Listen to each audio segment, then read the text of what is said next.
Hello, my name is Dr. Jabbar, and throughout this video I'll be explaining Islam.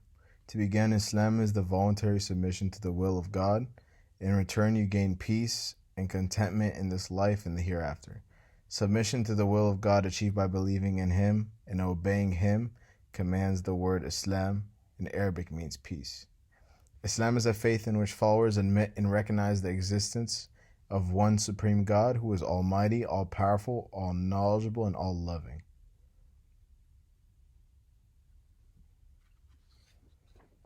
Islam stresses only one God, the same God of all prophets.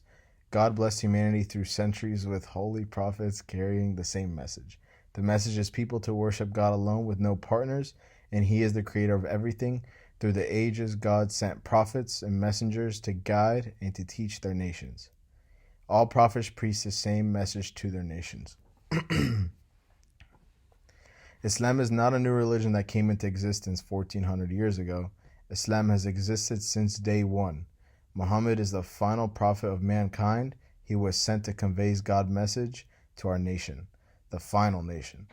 Islam is a complete way of life in all aspects. It instructs us about the beneficial things to us in this life. It changes our thoughts, our actions, and our life perspective. And the religion itself is based off of faith, love, peace, mercy, and goodwill to all humankind. Islam answers the questions, why was I created and what is the purpose of my existence? Islam teaches people that they were created to worship God. This concept includes the fear and love of God. In Islam, God consciousness is encouraged, exists in all aspects of life. Islam worship is not limited to religious matters such as praying and fasting. For example, Islam clarifies all human acts, for example, eating, drinking, greeting others, learning, giving charity, and etc. In Islam, Muslims don't worship the creations of God, for example, the sun, the moon, or idols, instead the workshop of the Creator Himself. The miracles of nature, the earth, and the universe are evidence to show us that there is something bigger than just us.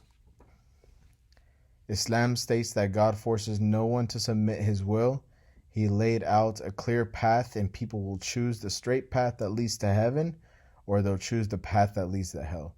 The goal of Islam for us is to become faithful servants of God. You'll live and die, and then you will face God, who will judge you based on the way you lived your life.